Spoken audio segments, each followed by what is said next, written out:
Horas, Balige Akademi dari sebuah koordinat yang jauh dari tepian Danau Toba yang indah ya.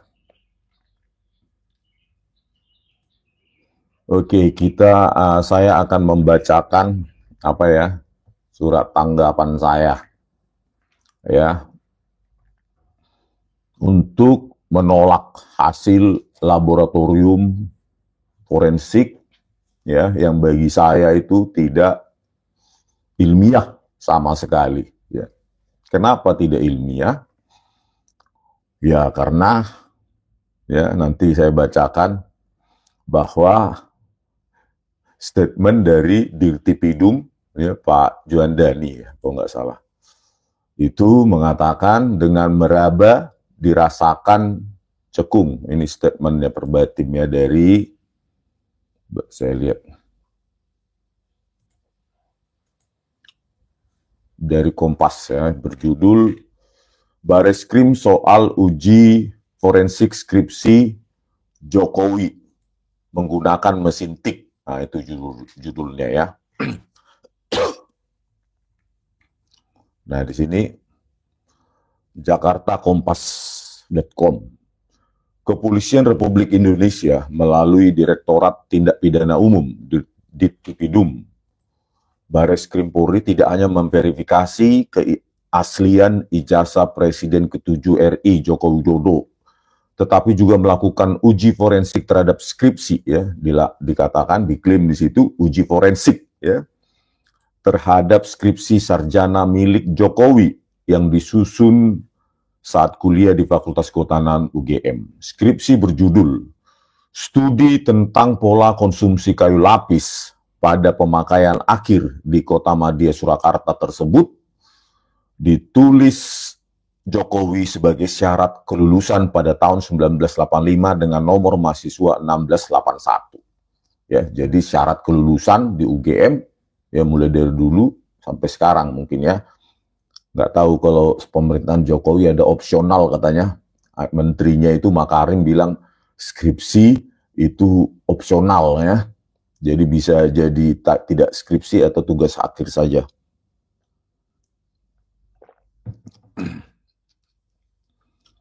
Jadi statementnya begini ya dari Dirtipidum, Brigjen Juhandani.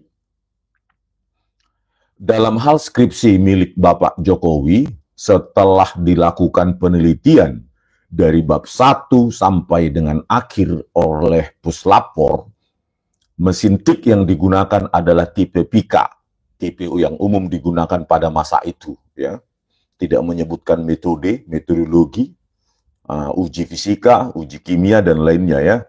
Jadi disimpulkan di situ tipe dari bab 1 sampai dengan akhir oleh Puslapor,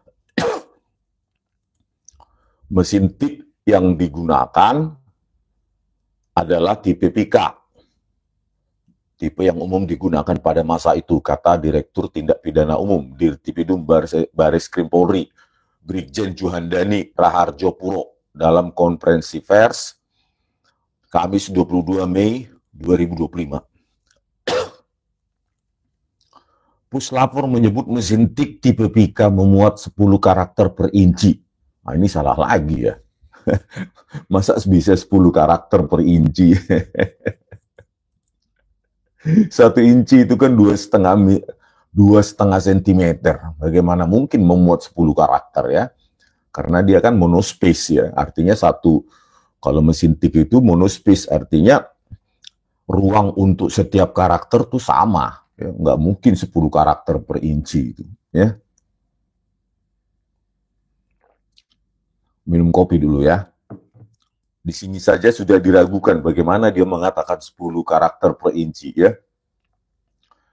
Dan tidak merujuk pada huruf seperti pada ketikan digital masa kini. Ya, itu bab 1 sampai bab akhir ya kan. Saya setujulah. Meskipun saya meragukan 10 karakter per inci tanpa menganalisa secara forensik ya 10 karakter per inci itu bagaimana dia menyimpulkan hal itu. Nah, ini dia pointonya ya. Selain itu, pada lembar pengesahan skripsi ditemukan ciri khas cetakan hand press atau letterpress. Nah, ini kesimpulannya ya.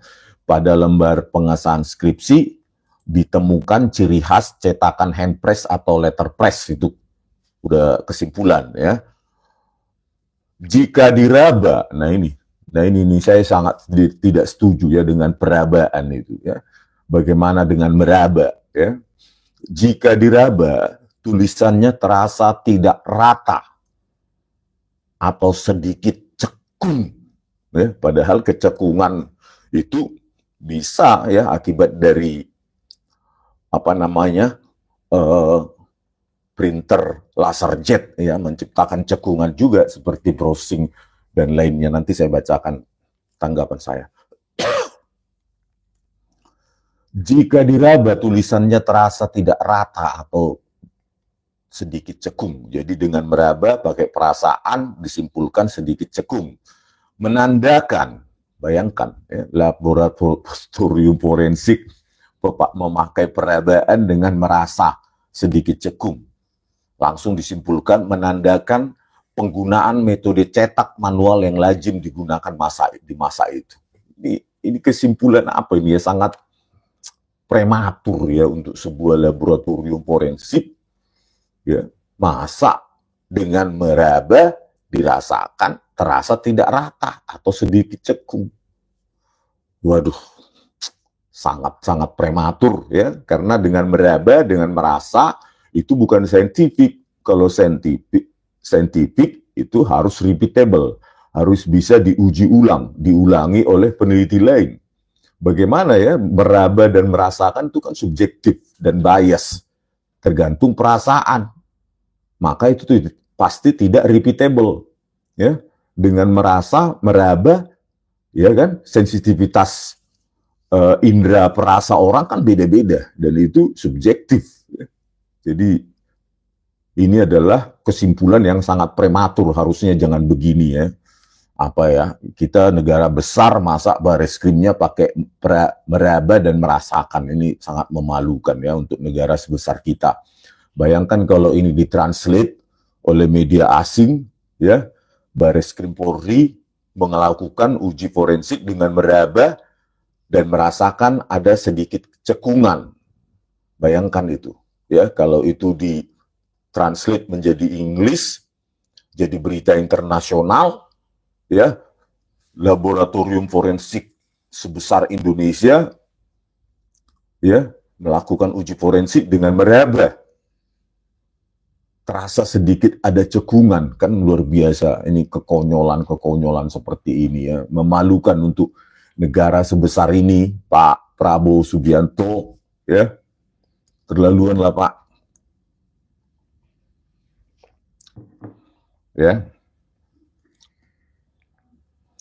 Terhadap uji lapor tersebut, ini statement verbatim ya, terhadap uji lapor tersebut berkesesuaian dengan keterangan dari pemilik percetakan saat itu, ya, perdana mungkin, ya, seperti diakui oleh UGM, sehingga terjawab tidak ada proses cetak menggunakan alat lain selain mesin tik dan alat cetak hand press atau letterpress, ujar Juhandani. Ini kan sangat prematur ya. Menguji dengan meraba, dengan perasaan, ada cekungan, terus dibandingkan dengan keterangan dari pemilik percetakan, dan itu dikatakan bersesuaian, sehingga terjawab tidak ada proses cetak menggunakan alat lain selain mesin tik dan alat cetak hand press atau letterpress.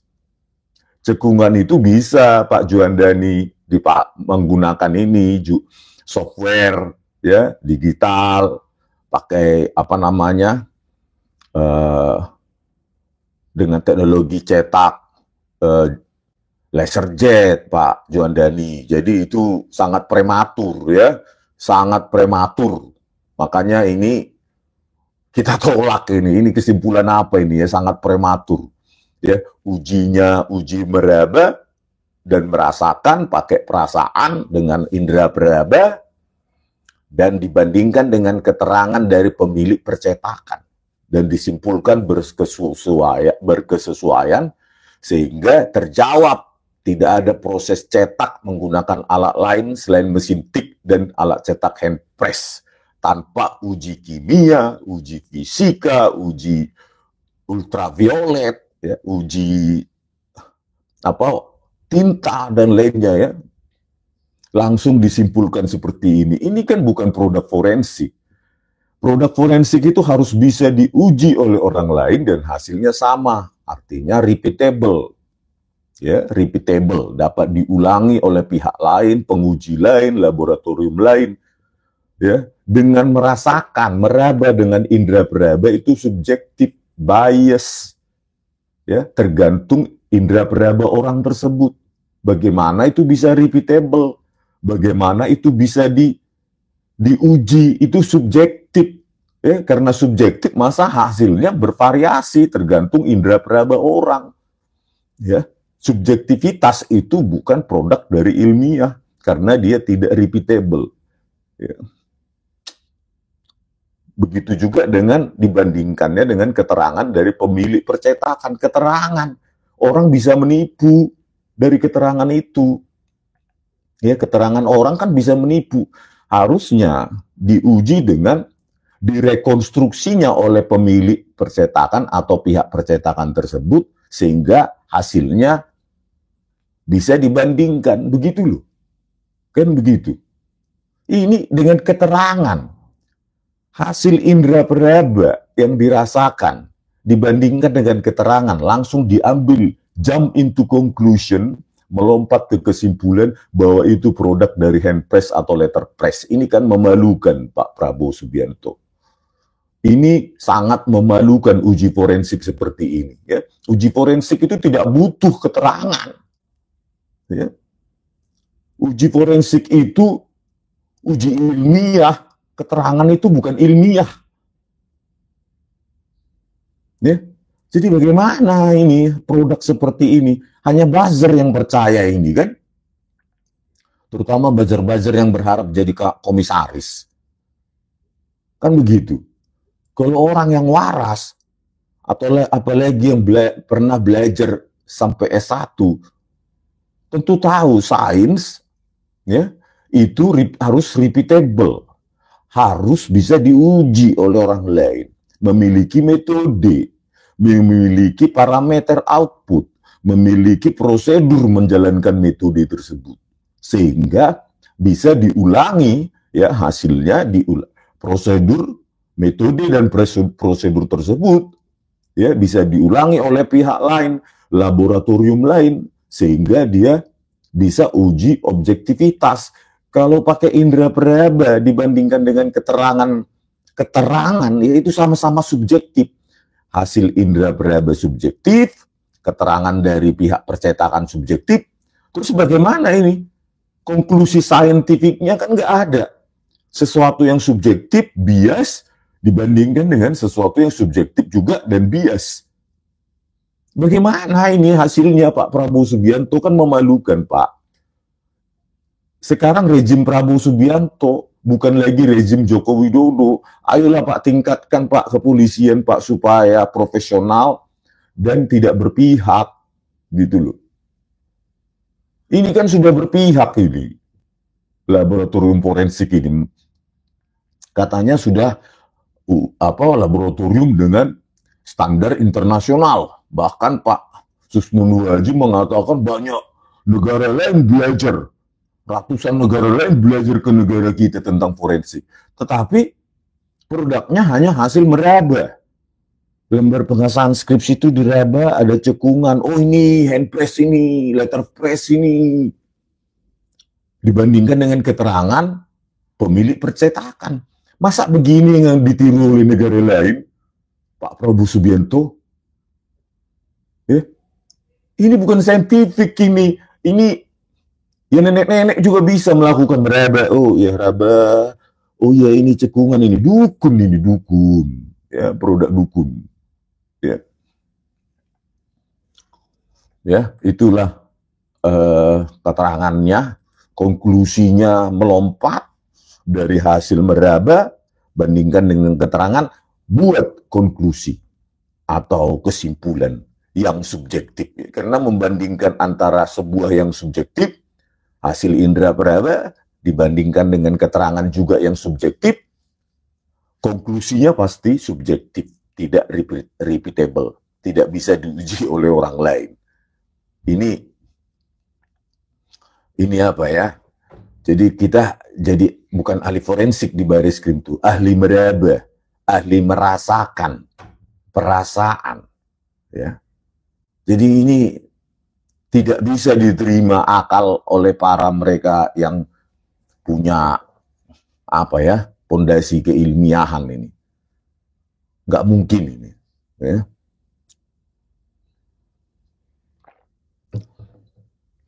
Oke, atas tanggapan atas statement itu ya secara verbatim ditulis oleh Kompas.com ya, saya buat tanggapan. Ya, alasan. Ada 3 alasan saya menolak hasil forensik baris krim Polri. Atas penjelasan Dirtipidum sebagai berikut. Ya, terhadap selain itu, pada lembar pengesahan skripsi ditemukan ciri khas cetakan handpress atau letterpress. Jika diraba, tulisannya terasa tidak rata, ya, atau sedikit cekung, menandakan penggunaan metode cetak manual yang lazim digunakan masa itu. Ya, itulah apa hasil meraba, langsung konklusi ya, hasil kesimpulan. Ya, ini memalukan dunia ini ya. Terhadap uji lapor tersebut berkesesuaian dengan keterangan dari pemilik percetakan saat itu. Jadi tidak ada rekonstruksi apapun sehingga pihak percetakan bisa menciptakan hal seperti itu ya. Sehingga terjawab tidak ada proses cetak menggunakan alat lain selain mesin tik dan alat cetak handpress atau letterpress, ujar Juhandani ya. Inilah jump into conclusion. Nggak tahu Juhandani ini latar belakangnya sains atau enggak. Harusnya kalau dia berlatar belakang sains, ketika mengutip dari anak buahnya seperti ini, dia harus tolak untuk dibacakan ya, kalau dia punya kemampuan sains ya. Karena sains itu harus terbuka, repeatable, menyebutkan nama metode, dan metode itu bisa direkonstruksi, diulangi oleh pihak lain. Kalau dengan meraba kan nggak mungkin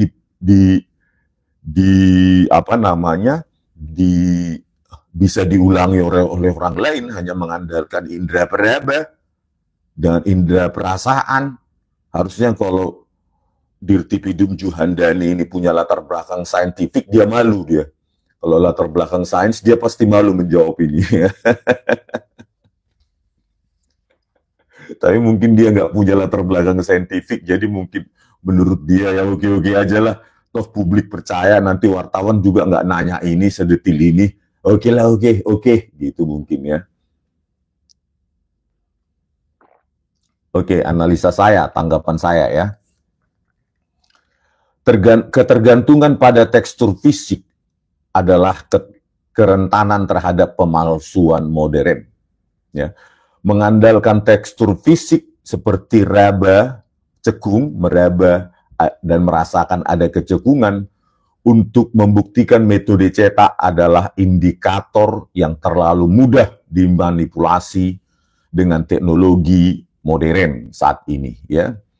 Pemalsuan berteknologi tinggi seperti digital embossing ya, seperti embossing dia, ada cekungan hasil cetakan itu dengan teknologi tinggi ya, blind digital embossing, blind debossing, dan thermal printing dapat meniru efek fisik seperti handpress maupun letterpress. Bahkan dengan sangat meyakinkan. Ya, kalau dengan hanya indera peraba nggak bisa membedakan itu. Mesin cetak modern dapat mengatur tekanan pada titik-titik tertentu, itulah embossing, agar menyerupai hasil cetakan manual, handpress atau letterpress. Beberapa pemalsu bahkan dapat menggunakan punch tool ya. Jadi ada alatnya ya, punch tool dalam printer itu untuk menekan manual bagian tertentu dari dokumen. Jadi setelah di print terus secara manual pakai alat punch tool ya untuk menambah cekungan ya, menciptakan kesan cekungan.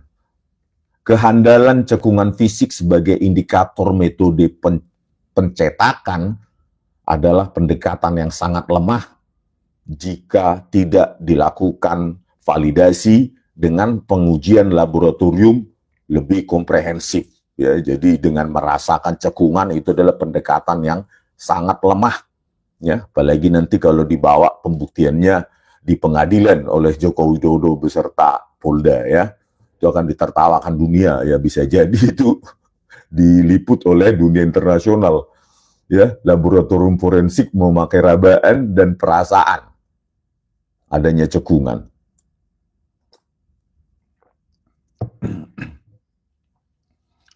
Pemeriksaan forensik modern seharusnya dilakukan secara multidimensional ya, berbagai aspek dengan menguji berbagai variabel seperti jenis tinta, meliputi komposisi kimia, oksidasi, dan degradasi akibat usia, jenis dan penuaan kertas, termasuk serat, warna, ya, kandungan lignin, ya, lignin ini sebagai sebuah indikator kimia, ya, serta respons terhadap cahaya ultraviolet, serta konsistensi dengan teknologi cetak yang tersedia pada periode waktu yang diklaim. Ya. Jika pemeriksaan hanya berfokus pada tekstur fisik semata, maka uji tersebut tidak dapat menjawab aspek waktu. Ya, karena kita harus menentukan aspek waktu. Ya, untuk menentukan autentikasi keaslian sebuah dokumen, ya pertama adalah aspek waktu, menentukan periode waktu dari kertas, tinta, teknologi yang digunakan saat itu, gitu loh, bukan dengan meraba dibandingkan dengan keterangan dari pemilik percetakan. Itu bukan forensik itu ya, karena tidak repeatable. Ya. Yaitu apakah dokumen benar-benar berasal dari era tertentu sehingga keaslian bahan tidak dapat diverifikasi secara ilmiah ya. Jadi kalau hanya dengan rabaan ya tentu tidak menjawab apapun, tetapi langsung disimpulkan oleh Bareskrim. Kan ditertawakan dunia ini Pak Prabowo Subianto, teknik ilmiah yang tidak ilmiah. Ilmiah itu tidak subjektif, harus objektif. Ya, harus bisa diulangi orang lain. Ada parameter output, kan nggak ada kemarin disebutkan ya. Uji identik, variabel keidentikannya apa? Apakah persentase kecocokan? Ya, nggak ada disebutkan identik, semua identik. Padahal yang ditampilkan juga sejumlah dokumen itu fotokopi. Bagaimana menguji keidentikan bahannya fotokopi? Fotokopinya pun sudah kabur semua. Ya. Bagaimana menguji keaslian dokumen, keidentikan dokumen kalau bahannya fotokopi, ya masih putih semua itu yang ditampilkan. Itu ada sejumlah dokumen yang katanya disita dari UGM, tapi fotokopi. Ya fotokopi kan lebih gampang lagi dimanipulasi. Pernyataan yang menyatakan bahwa adanya cekungan pada cetakan otomatis berarti dokumen dicetak menggunakan letterpress atau handpress merupakan kesalahan logika. Itu kesimpulan saya. Ya. Jadi merasakan adanya cekungan pada cetakan otomatis berarti dokumen dicetak menggunakan letterpress, itu adalah logical fallacy, cacat logika, ya, logical fallacy. Cacat logika, sebab cekungan tersebut bisa saja sengaja dibuat untuk memberikan kesan otentik atau menggunakan alat lain yang mampu menghasilkan efek cekungan mirip letterpress atau handpress.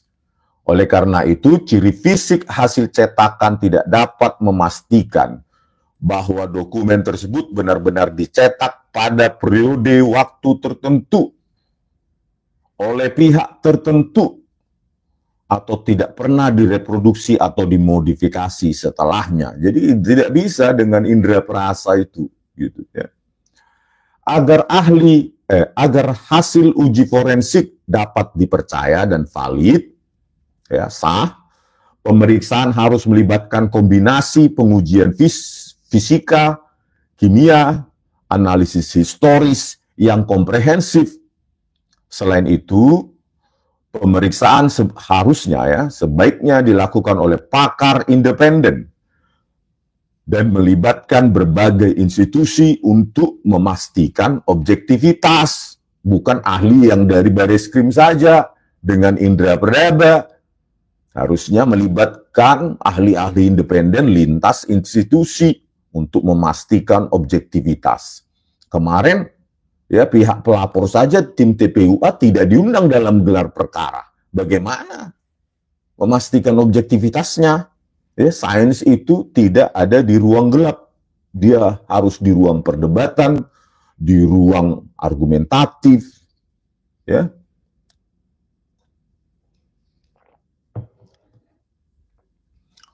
Pengujian juga harus disertai dengan pembanding berupa dokumen otentik dari prodi yang sama sebagai kontrol, sehingga hasil evaluasi bisa menjadi akurat dan meyakinkan.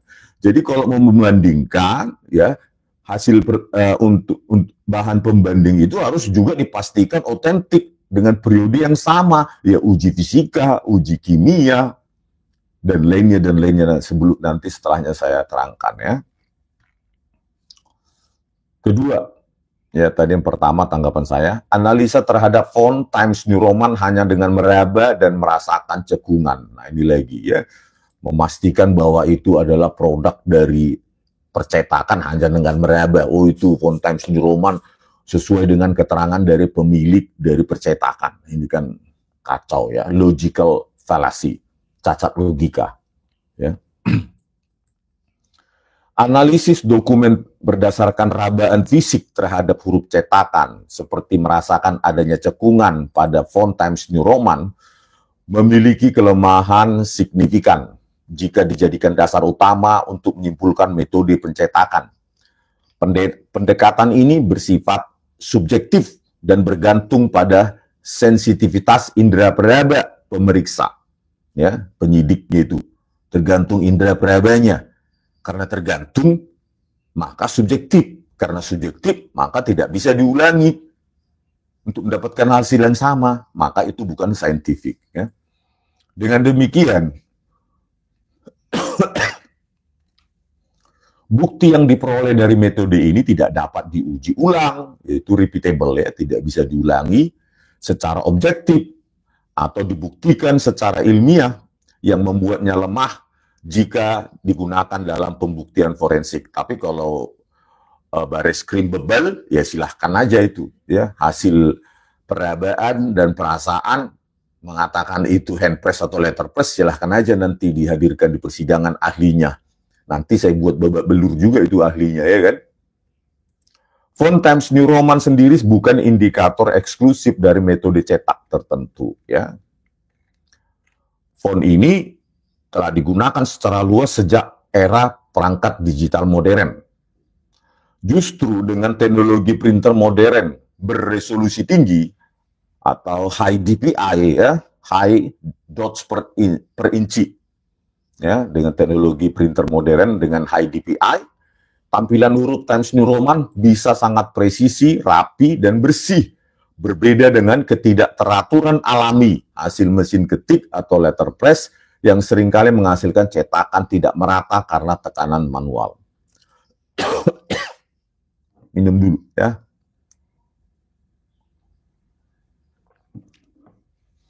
Lebih lanjut, printer modern saat ini mampu menghasilkan efek yang meniru cekungan khas letterpress atau handpress melalui teknik seperti embossing atau penyesuaian tekanan kepala cetak dari printer tersebut. Ya, hal ini membuat tekstur permukaan kertas menjadi mirip dengan hasil cetakan lawas. Oleh karena itu, pemalsu dapat memanfaatkan teknologi ini untuk mencetak dokumen palsu yang secara fisik menyerupai dokumen asli dari masa lalu, baik dari segi tampilan maupun tekstur, sehingga mengaburkan batas antara hasil cetakan asli atau tiruan dan tiruan. Ya.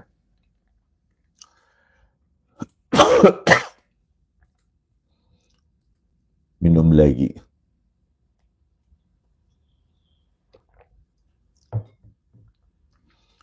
Dalam penyelidikan forensik modern, pendekatan berbasis rabaan dan visual semata tidaklah cukup, ya, dengan meraba dilihat cekungan gitu. Dibutuhkan pengujian ilmiah tambahan seperti pemeriksaan tinta, menggunakan kromatografi atau teknik seperti spektroskopi, ya, analisis mikroskopis terhadap tekstur dan distribusi tinta, serta uji kimia terhadap komposisi kertas, termasuk keberadaan lignin tadi itu, ya, komposisi kertas ada zat kimia namanya lignin atau zat pemutih optik, ya.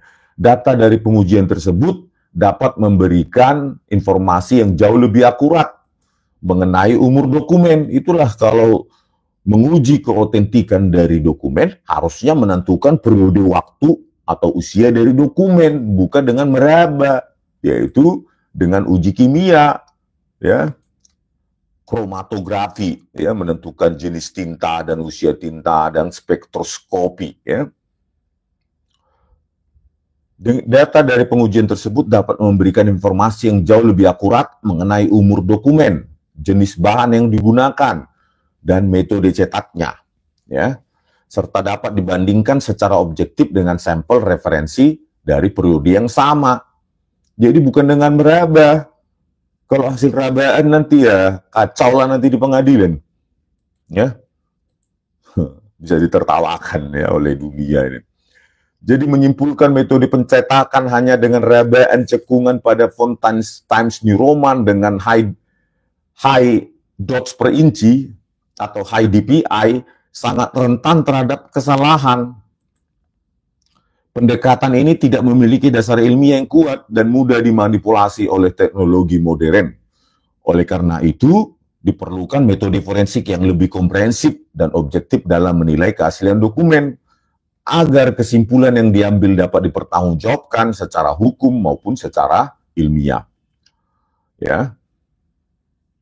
Dalam dunia forensik modern, analisis keaslian dokumen tidak lagi hanya mengandalkan metode subjektif seperti rabaan, ya, semata. Sebaliknya, para ahli menggunakan berbagai teknik ilmiah yang objektif dan dapat diulangi oleh peneliti lain, dikaji ulang oleh peneliti lain untuk mengidentifikasi usia dokumen, metode pencetakan, jenis tinta, serta bahan kertas.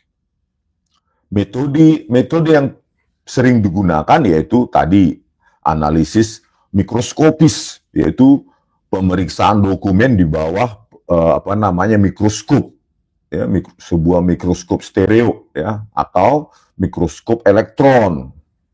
Teknik ini untuk membantu mendeteksi detil seperti ketebalan tinta, pola serat kertas, dan cekungan yang disebabkan oleh tekanan cetak. Ya, jadi bisa dibedakan hasilnya, ya, antara hasil dari mesin tik, letterpress, printer inkjet, atau laser jet, gitu, dengan menggunakan pendekatan mikroskopis ini, ya, mikroskop elektron, gitu. Aduh, dengan meraba, memalukan, ya. Selanjutnya, ya, setelah mikroskop elektron juga analisis tinta. Analisis tinta itu ada beberapa metode yang sering digunakan, ya, thin layer kromatografi, ya, teknik kromatografi untuk mengetahui jenis dan usia tinta. Terus gas kromatografi juga, ya, atau mass spectrometry. Terus berikutnya Fourier transform infrared spektroskopi, ya, menggunakan metode transformasi Fourier. Itu untuk menganalisa jenis dan usia tinta, ya, untuk menganalisa komposisi kimianya. Ini harusnya disebutkan oleh Dirtipidum apa yang digunakan, teknik kromatografinya, menganalisa jenis dan usia tinta, komposisi kimianya, sehingga bisa didapatkan usianya, produknya siapa itu, ya. Apakah menggunakan Fourier transform infrared, ya, spektroskopi, ya, apakah thin layer chromatografi, apakah mass spektrometri, aduh, parah. Nah, metode lain yang sangat penting adalah analisis kertas, seperti adanya lignin, bahan pemutih, watermark, dan lainnya, gitu loh. Jadi dengan adanya lignin ini bisa diketahui, ya, usia kertas dan lainnya. Aduh, ini kan hal biasa ya. Apakah adanya lignin itu indikatornya apa? Ya, dengan bantuan mikroskop, ya, elektron itu, atau menggunakan teknik Fourier transform spektroskopi, itu kan bisa diketahui, gitu loh, ya. Nah, ada lagi untuk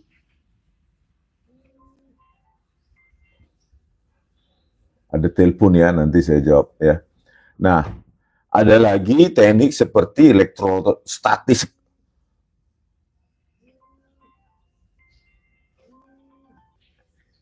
Ya, ada yang nelpon, saya jawab dulu tadi. Ya, electrostatic detection device untuk mendeteksi tekanan itu. Apakah tekanan dari laser jet, inkjet, letterpress gitu loh. Jadi bukan dengan meraba. Ada yang namanya electrostatic, ya, detection device, EDD, ya, untuk mendeteksi tekanannya ini dari mana? Apakah dari printer digital ber-DPI tinggi, high dots per inci, kan begitu. Ini kan harus atau dari cetakan tradisional seperti letterpress dan handpress. Parah ya. Masa menggunakan rabaan? Harusnya kan pakai elektrostatik ya. EDD, electrostatic detection device ya. Elektrostatik itu kalau orang elektronik pasti paham itu ya. Teknik-teknik elektrostatik ya, detection device. Oleh karena itu mengandalkan rabaan terhadap cekungan huruf sebagai satu-satunya bukti metode cetak tidaklah cukup kuat secara forensik. Tapi kalau berlaboratorium forensik, Mabes Polri nanti yakin bahwa dengan meraba itu bisa disajikan dan meyakinkan hakim, ya silahkan. Ya, hakim teryakinkan, tapi publik dibuat ragu. Masa lewat rabaan begitu ya, kacau ya.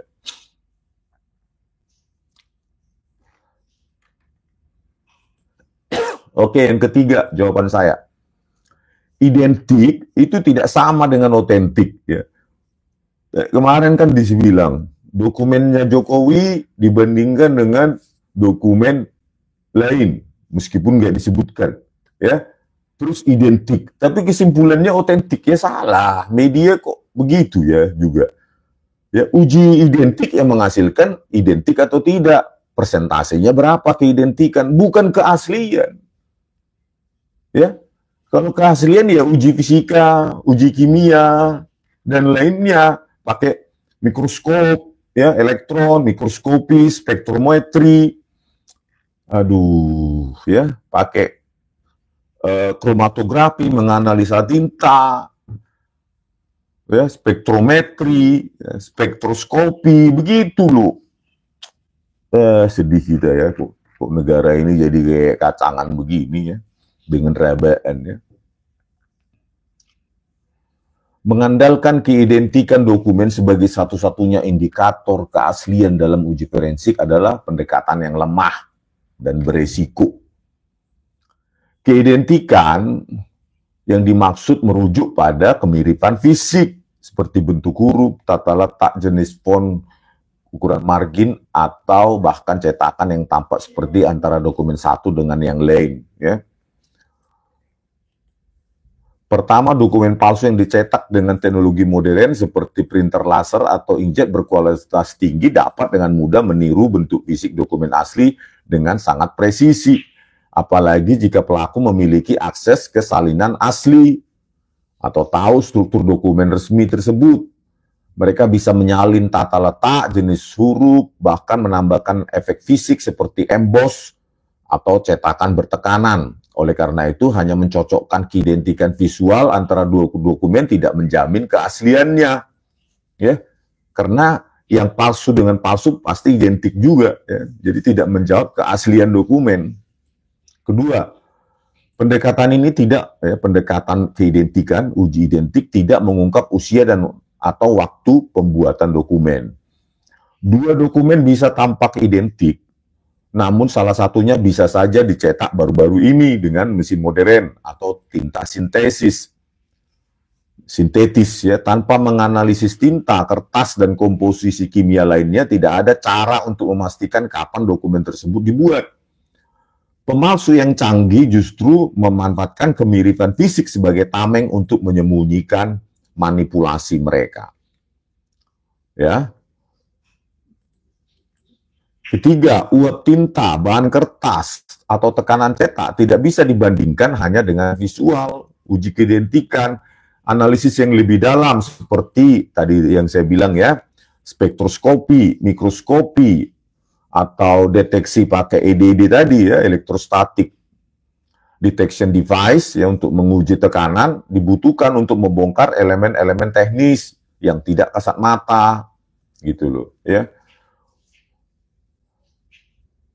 Kertas modern sering mengandung yang namanya brightener's ya, lignin tadi itu, sedangkan kertas lawas mengandung lignin yang lebih tinggi dan berwarna agak kekuningan gitu ya, kertas lawas itu. Karena yang modern itu punya brightener's ya, kandungan lignin yang rendah ya. Mereka yang kalau modern itu kan jauh lebih putih ya, karena dia pemutih, punya pemutih, pencerah gitu ya, pencerah optik namanya. Jadi dengan uji UV ya, ultraviolet ya, Fourier transform infrared, dan scanning elektron mikroskopi ya, dengan X-ray spektroskopi, harusnya ini menjawab gitu loh. Itu yang kita inginkan oleh sebuah laboratorium forensik yang katanya berstandarisasi internasional. Ini malah dengan rabaan, ya ketawa lah kita ya.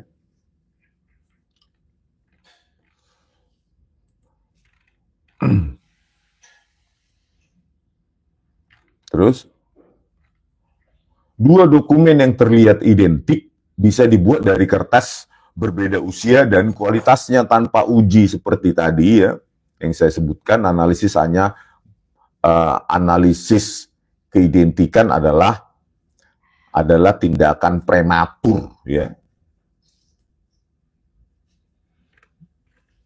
Dengan perangkat lunak pengolah dokumen modern, siapapun bisa membuat dokumen dengan keidentikan 99,9%. Ya, fitur seperti line spacing, page setup, kerning, ya, sehingga hasil akhir itu sama persis. Ya. Bahkan tanda tangan dan stempel bisa dipindai atau di-scan dari dokumen asli lalu ditempelkan secara digital ya, copy paste. Terus setelah itu diproses secara digital, dimanipulasi, diedit supaya seperti kelihatan real, tanda tangan dan stempel ya. Dokumen hasil rekonstruksi seperti ini tampak identik, tetapi ya tidak asli, kan begitu ya. Keempat, pendekatan keidentikan ya. Keempat, pendekatan keidentikan juga sangat rentan terhadap bias manusia, bias subjektivitas. Ya, jadi itulah kalau penilaian keidentikan.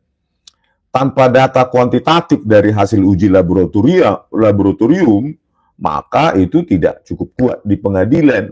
Ya. Kesimpulannya, Uji keidentikan semata bukanlah bukti forensik yang kokoh.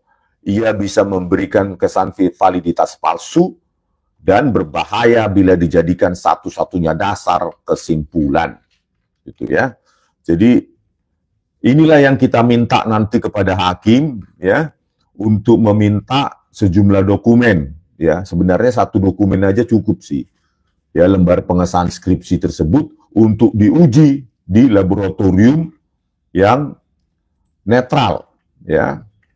Laboratorium yang netral. Kita ingin menguji usia dan jenis tinta, usia dan jenis kertas ya.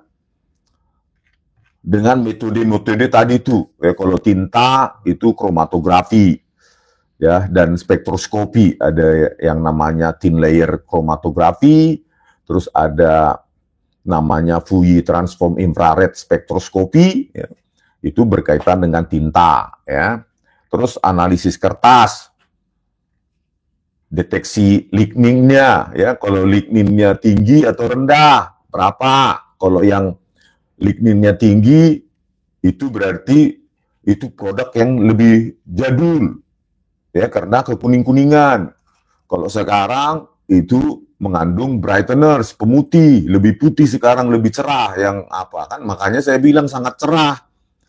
Itu dokumen di lembar pengesahan skripsi Joko Widodo yang tidak ada lembar pengesahan penguji skripsi siapa namanya. Itu kan bukan produk bukan produk ilmiah ya. Dari situ saja sudah kelihatan ya. Terus penggunaan Times New Roman yang sudah high definition, itu kan belum ada zaman itu, gitu loh. Ya, ya kalau kita punya fisiknya ya langsung aja kita serahkan ke apa, kan kita tidak punya hak menyita masalahnya ya. Ya. Terus uji tekanan juga pakai EDD ya, electrostatic detection device, itu kalau elektro pasti paham itu ya, teknik-teknik elektrostatik. Ya, jadi itu banyak sekali yang bisa ya, uji tinta, uji kertas, uji tekanan. Itu seharusnya dilakukan dan variable output-nya juga disebutkan. Ini kalau cuma uji keidentikan, apalagi pakai pengamat apa aja, oh ini identik. Udah gitu fotokopi juga. Dokumen dari UGM itu bagaimana menguji keidentikan fotokopi kabur seperti itu? Konyol-konyolan jadinya ya.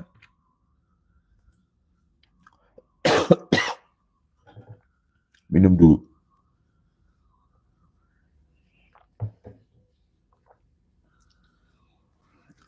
Oke ya. Kita sebelum akhiri, kita ini dulu. Kita bacakan ya. SISKN, kalaupun ijazahnya palsu, ingat lawanmu adalah Raja Jawa, jangan mimpi menang, hidup jongkok, rakyat demi, oh tidak bisa begitu. Anda bisa cepat menyerah kalau saya tidak. Lebih baik saya mati mencoba, daripada menghindar, terus menjadi pengecut. Ya, itu terserah Anda. Anda seorang yang pengecut atau pemberani. Ya, silahkan. Ya.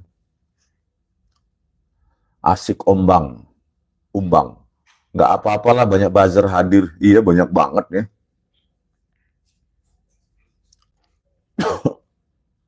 Agus Priyana mulai stres ya Om. Kau yang stres. Coba kau tonton itu apa itu Jokowi sekarang. Ya, apanya stres sekali mukanya itu. Mengatakan kemarin pembimbing skripsi saya memang bukan Pak Kasmujo. Ya, dengan menghafal ya, terlihat menghafal, pembimbing skripsi saya adalah Profesor Dr. Insinyur Ahmad Sumitro. Apa dia nggak ingat tahun 2017? Saya bolak-balik bimbingan ke Kasmujo, Galak Kelly. Terima kasih atas bimbingan Bapak, skripsi saya bisa selesai.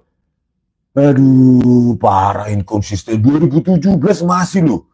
Sekarang barulah menyebut pembimbing skripsi saya Profesor Dr. Insinyur Ahmad Sumitro. Galak nggak pembimbingnya itu, Pak? Pak Kasmujo adalah pembimbing akademik. Ngapain pembimbing akademik bolak-balik kau skripsi, konsultasi skripsi?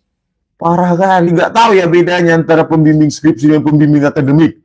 2017 loh. Ingat itu loh. Parah kali. Padahal Pak Kasmujo sudah mengaku cuma asisten dosen. Ya, masih asisten dosen, masih BSc, Bachelor of Science, masih D3.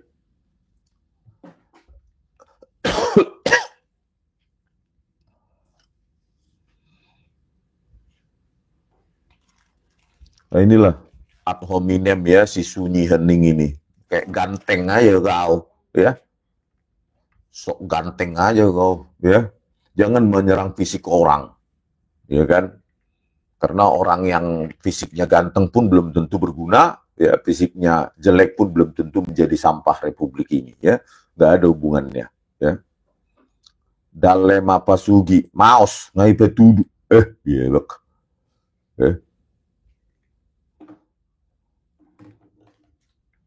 Aduh, banyak kali apa ini? Buzzer-buzzer di sini ya. Cari makan kalian. Wah, pusilah kalian. Nggak bisa lagi cari makan kalian. Ya, mungkin pada tahun 2017, benar itu. Dari gunung, mungkin dia lupa bang. Ya 2017 dia bingung. Siapa ya nanti pembimbing skripsiku ya, aku bilang ya. Ya udahlah, Pak Kasmujo ini aja lah. Padahal setelah kita intip, di lembar pengesahan skripsi tertulis Profesor Dr. Insinyur Ahmad Sumitro. Barulah dia ini, baru pun dia hafal tahun 2025 pembimbing skripsi saya Profesor Dr. Insinyur Ahmad Sumitro. Bagaimana Pak ciri-cirinya Pak Ahmad Sumitro itu? Ya, galak enggak, baik enggak, tegas enggak, cerewet enggak, gitu loh. Gimana ciri-cirinya? Anda bisa mendeskripsikan Pak Kasmujo pembimbing skripsi yang galak, bolak-balik, galak kali. Tapi sekarang sudah berubah. Kalau Pak Ahmad Sumitro gimana Pak? Pembimbing skripsi yang di lembar pengesahan skripsi Pak Jokowi itu gimana orangnya? Coba sebutkan dulu Pak, kalau benar-benar skripsi. Parah. Pak Jokowi ini, Bah. Atau ya, ayo kerja lebih keras lagi, buzzer-buzzer hoax, RSCS. Ayo, cari makan kalian di sini, cari makan kalian, ya. Biar apa kalian, ya? Biar bisa beli Indomie. 10 komentar kali 400 rupiah, 4.000 kan?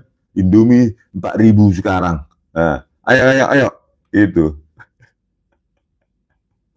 Aduh. Putra, Bang Rismon, pertanyaannya apakah nanti di pengadilan diberikan izin untuk tes uji pembanding di lab independen? Harusnya ya dikasih. Tapi kalau hakimnya sudah diatur oleh polisi dan Jokowi, ya tentu pasti menolak ya. Tapi dengan penolakan itu kan bisa disimpulkan, ya. Masa mengaku saintifik tapi takut diuji oleh orang lain itu pasti manipulatif itu, ya. Seperti kasus Jessica Wongso, ya. Kasus Jessica Wongso polisi lah sumber manipulasi. Laboratorium komputer forensik Baris Krim Polri itu lah sumber manipulasi. Pakai iRedsoft, software gratisan. Ada tertera di metadatanya untuk mengotak-atik videonya lebar dan lebar dan tinggi frame, ya, laju frame itu dilakukan oleh ketuanya saat itu, Ketua Laboratorium Komputer Forensik Muhammad Nur Al-Azhar, ya, sebagai pendiri ketua AFDI juga dia, Asosiasi Forensik Digital Indonesia. Koleganya Christopher Harimanrianto. Nah itu manipulatif itu. Baris Krim Polri. Itu kan sudah cacat itu sejarah apa itu. Laboratorium Forensik Mabes Polri. Bagaimana bisa dipercaya hasil kayak gitu, ya? Belum lagi Laboratorium Toksikologi Baris Krim. Ketuanya Dr. Nur Samran Subandi saat itu. Itu juga hancur. Memodelkan penguraian cyanida pakai parabola terbuka. Kan kacau. Harusnya kan pakai eksponensial menurun. Itu untuk penguraian apapun, peluruhan. Udah gitu salah itu mundur waktu pula. Bayangkan Laboratorium Toksikologi Mabes Polri salah hitung mundur waktu. Dr. Nur Samran Subandi. Apakah itu yang bisa dipakai referensi? Kan itu kalau diuji ulang ya pasti takut ya kan. Ini aja sudah takut.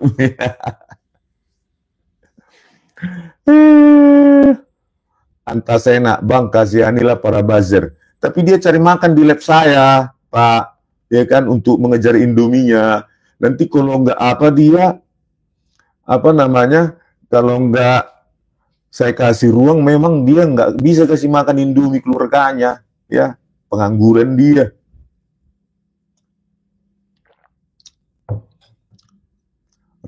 Ratno Prasetyo, Tito Karnavian sedang nyimak, Bang. Ya, syukurin kau, minta maaf kau, Tito Karnavian. Krishnamurti, ya, atas perbuatan manipulasi kalian. Ya, seorang anak gadis kalian manipulasi supaya kalian memenangkan kasus, kalian manipulasi barang bukti digital. Ya, kalian suruh Muhammad Nur Al-Azhar dan Christopher Harimanrianto untuk memanipulasi, hanya pakai software gratisan, nggak model kalian, software gratisan kalian pakai. Katanya laboratorium komputer forensik, laboratorium tercanggih, sertifikasi ISO, bla bla bla bla bla bla, FBI, CIA, cuma pakai Red-Shot sama FreeMake, Pret. Ya. Harusnya kalian memanipulasinya pakai software apa kayak bayar kayak gitu loh, pakai uang rakyat gitu loh, biar keren. Ini pakai Red-Shot sama FreeMake gratisan pula, memanipulasi pakai software gratisan. Itulah Tito Karnavian dan Krishnamurti, ya. Tito Karnavian sidang sedang berlangsung, dia sudah jadi Kapolri. Pada saat itu Kapolda 2016, terus dia naik jadi Kapolri. Ya. Krishnamurti juga sidang sedang berlangsung, langsung naik dia jadi Wakapolda Lampung. Meskipun setelah itu bermasalah, ada kasus cewek. Ya. Nah, inilah manipulasi semacam ini yang ada di Bareskrim, ya, di laboratorium forensik mereka yang sekarang pakai perasaan dan perabaan. Sebelumnya memanipulasi kasus Jessica Wongso, barang bukti digital. Belum lagi salah hitung waktu, laboratorium toksikologi, Dr. Nur Samran Subandi. Gini bisa dipercaya hasilnya. Kacau, makanya Tito Karnavian nggak bisa tidur itu, ya kan. Begitu saya cuap-cuap besok di Polda hari Senin, terus ada pula Al Jazeera dan yang lainnya, media internasional, saya sebutkan itu, wih, kacau nih dunia polisi Indonesia, Pak Prabowo Subianto, ya kan, kacau, ya, babak belur, ya. Tito Karnavian, Krishnamurti, Muhammad Nur Al-Azhar, dan Christopher Harimanrianto nggak bakal bisa tidur hari-hari ini, ya kan? Hancur namanya itu, ya. Kalau berani Bareskrim, tangkap itu Tito Karnavian, Krishnamurti, Muhammad Nur Al-Azhar, Christopher Harimanrianto, itu baru. Tapi sepanjang Kapolrinya Listio Sigit Prabowo, ya nggak bisa diharapkan, ya. Mikir-mikir kita melaporkan. Kalau masih Kapolrinya Listio Sigit Prabowo. Nantilah kalau Kapolrinya pilihan Pak Prabowo Subianto, ya, kita laporkan manusia-manusia pemanipulasi itu, ya. Polisi kerjaannya memanipulasi. Itulah Tito Karnavian, Krishnamurti, Muhammad Nur Al-Azhar.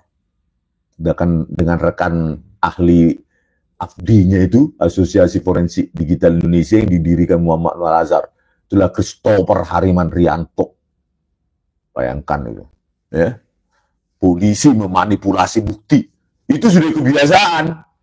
Kenapa enggak kasus ijazah palsu ini, ya? Dengan merebek, merasakan ada cekungan, simpulkan nenek-nenek juga bisa melakukan itu, ya kan, memalukan. Mereka sudah bisa menyita bukti kok, lakukanlah uji forensik, fisika, kimia, digital, dan lain-lain, gitu loh. Ini cuma merasakan, terus bandingkan dengan keterangan pemilik percetakan, selesai, simpulkan, udah, kumpul. Selesai kumpul, yang biar senang Jokowi itu. Kan kacau itu. Mengaku ahli hebat-hebat. Ya. James Selvan, nggak makan kau lagi, jangan muncul lagi kau di sini kau. Kacau.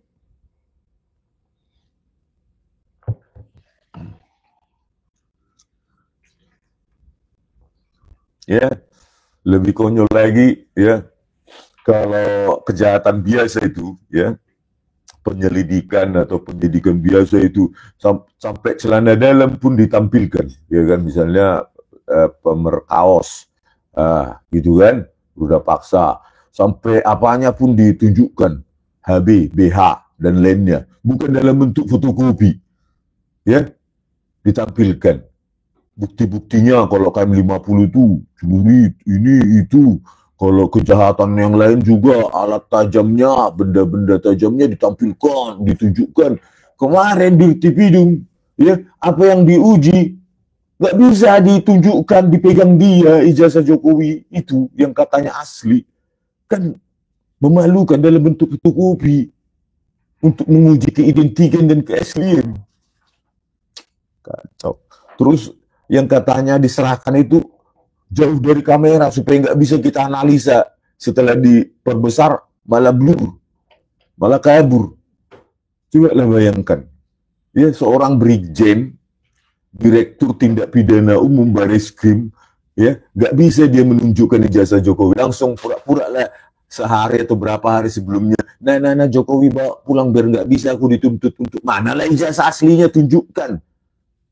Jadi nggak bisa lah dituntut oleh wartawan atau publik untuk menunjukkan ijazah asli Jokowi pada saat konvers, karena udah buru-buru dibalikkan, katanya, ya, katanya analog, tapi fotokopian yang digital yang ditampilkan, ya, ngakunya pengacaranya Jokowi, saya pernah lihat, mana?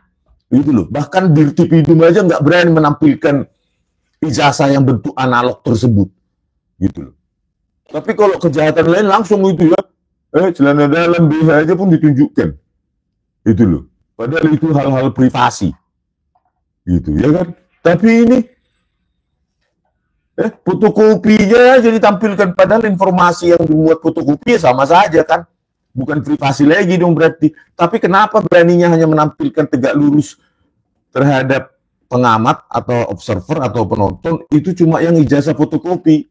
Di situ saja publik sudah menyimpulkan rasa takut dari Dirtipidum, rasa takut dari Jokowi menampilkan ijazahnya yang diklaim asli, itu sudah disimpulkan publik bahwa ijazahmu palsu.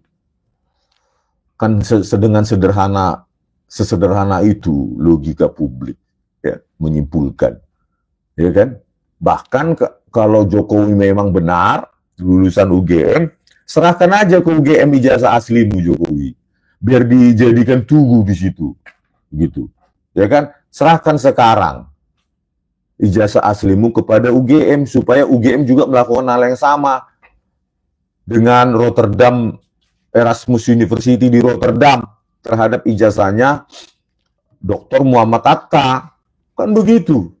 Kalau memang asli, serahkan ke UGM sekarang. Biarkan UGM yang memegang begini. Inilah saudara-saudara, ijazah asli Joko Widodo, alumni kita yang terbaik, menjadi Presiden Republik Indonesia, satu-satunya alumni UGM, yang dari 300.000 sekian ini menjadi Presiden Republik Indonesia. Ini dia, hore! Gitu harusnya. Ya, ini nggak berani menampilkan. Dirtipidum pun nggak berani menampilkan. Pada saat ditanya wartawan, kenapa nggak ditampilkan ijazah asli? Dalam elektronik aja pun diminta. Gelagapan menjawab. Terus menginginkan rakyat percaya dengan jawaban gelagapan kayak gitu. Ya malah tambah nggak percaya. Gitu. Kredibilitas laboratorium forensik Bareskrim Polri makin hancur. Udah kasus Jessica, ya, terus kasus Sambo, ya, Verdi Sambo, ya, mereka-mereka yang pengamat-pengamat kayak atau apa yang pro sama polisi. Coba kemarin hasil dari Polres Jakarta Selatan langsung ditelan bulat-bulat dan itu sebuah kebenaran. Maka Joshua apa? Menjadi pemerkaos, perudal paksa, ya kan? Bahwa terjadi tembak-menembak. Itulah keterangannya Polres Jakarta Selatan ya, terhadap kasus Sambo, almarhum Joshua Huta Barat. Tetapi hasilnya apa? Setelah diperiksa publik, berubah itu polisi. Gitu. Jadi kalau hanya kita terima hasil Bareskrim ini, ya seperti kasus Joshua. Gitu loh. Dia bilang terjadi pemerkosaan. Terus terjadi tembak-menembak. Padahal nggak ada. Gitu. Itulah manipulatifnya polisi ini. Kalau mau sih dipercaya. Ya. Kemarin itu ada itu. Saya tayang live di Sindo News TV. Ya, ada seorang pengamat bilang, Rismond itu siapa? Ini kan udah diperiksa Bareskrim, Polri sudah siap, sudah identik, ya sudah selesai. Enak kali. Ya, kalau sesederhana itu kasus Joshua bagaimana? Ya, itu loh, manipulatif itu polisi. Itu loh, produk Bareskrim juga terjadi tembak menembak begini sasaran. Padahal nggak ada karena ditembakkan Sambo dan si apa itu, si Kurniawan itu siapa itu, dan yang lain anak buahnya. Itulah, kalau cuma percaya sama polisi ya selesai kita di Indonesia ini, suka-suka dia. Ya, Bareskrim tidak punya otoritas absolut terhadap sains. Enak kali. Ya. Kok Bareskrim yang menentukan kebenaran ilmiah, ini ilmiah atau tidak, ini benar atau tidak. Ya, belajar dari kasus Joshua Huta Barat. Bagaimana kalian yang mendukung itu? Makanya perlu dicek dan recheck, diuji secara ahli independen, tim pencari fakta, lintas institusi. Kalau cuma mengandalkan polisi, ya sama aja selesai. Ya kasus Joshua Huta Barat itulah, Ferdi Sambo gak bakal dipenjara kalau versi polisi. Ya, Ferdi Sambo masih dia main golf santai-santai dia, bahkan mungkin jadi Kapolri. Ferdi Sambo menggantikan Listio kalau publik hanya percaya dengan keterangan polisi, gitu loh, ya kan? Oke, di pengadilan kalau Bareskrim nanti mau menyajikan hasil beraba dan merasakan cekungan itu sebagai dan lompat jump into conclusion, ya silahkan, akan dipermalukan publik, gitu loh. Ya.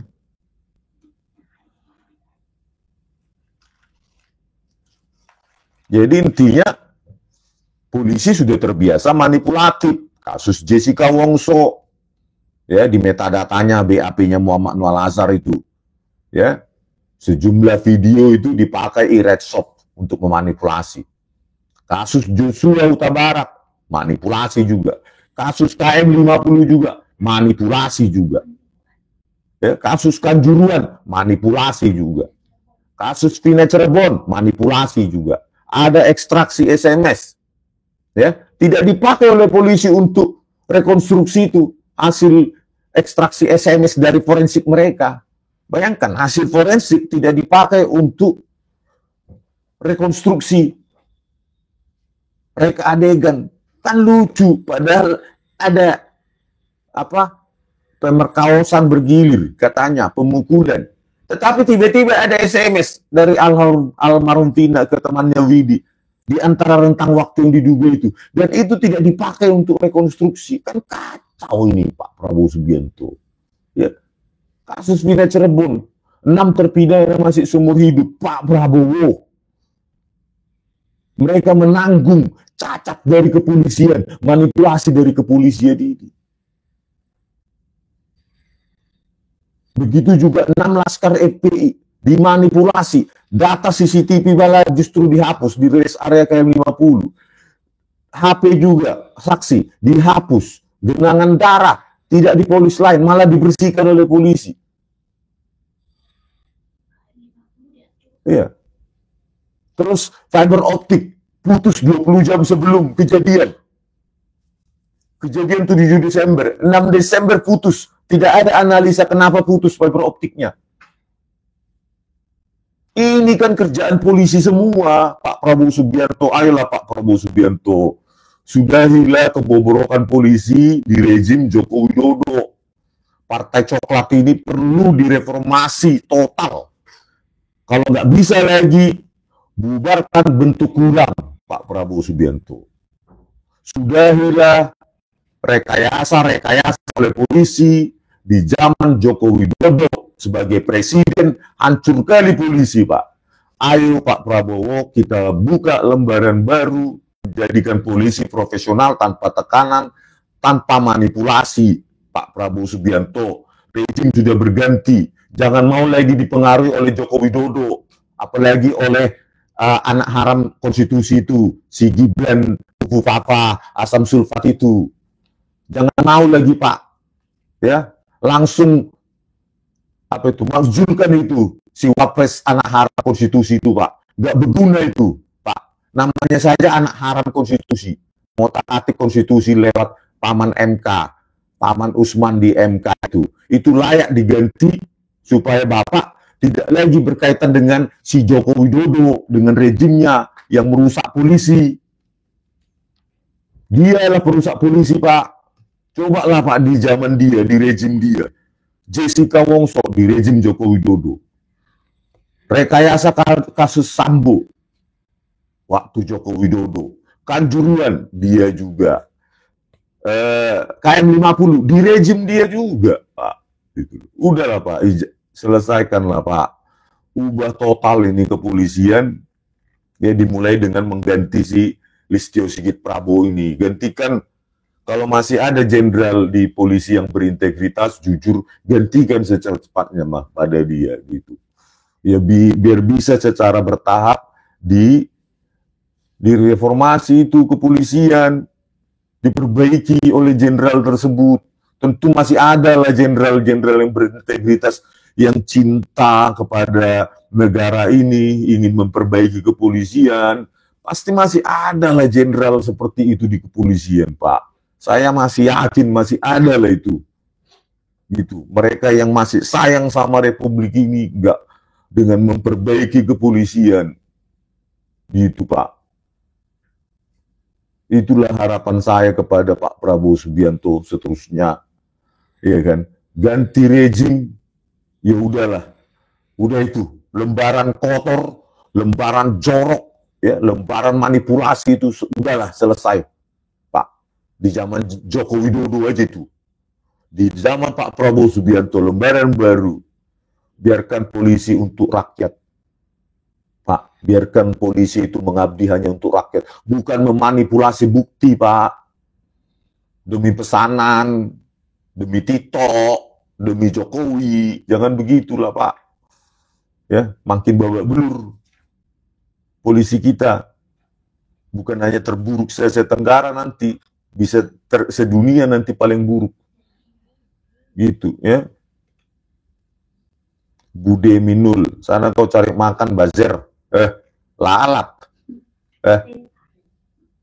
Kita ingin mencintai Republik ini dengan logika kita, kau tetap aja kau menjilat pantatnya Jokowi itu kau. Oke pemirsa ya, sudah saya apakan. Ada yang ngasih hang tuah dan yang lainnya tadi ya, apa itu apa namanya, super thanks ya. Meskipun saya tidak ini ya, tapi ya saya terima kasih, tapi jangan memberatkan, intinya itu ya, karena kita berjuang bukan berdasarkan bayaran ya, biaya sendiri, tidak ada hasil dari partai atau ormas atau apa orang-orang yang dicurigai itu, nggak ada itu. 1 rupiah pun nggak saya terima itu ya, dan saya tidak mau terima kalaupun ditawarkan, meskipun tidak ada yang menawarkan sampai saat ini ya.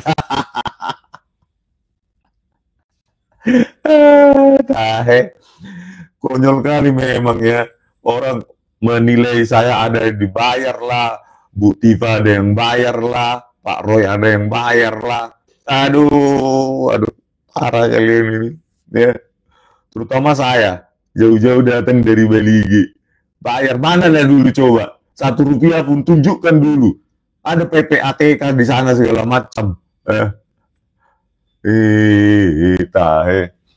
Orang mau berjuang untuk negaranya, kasih kesempatan.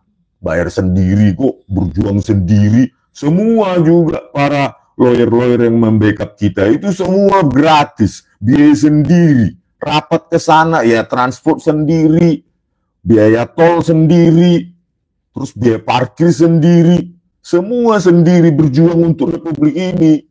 Gitu loh. Jadi intinya masih ada di Republik ini orang yang mau berjuang untuk Republik ini walaupun tak dibayar. Itu loh, ya.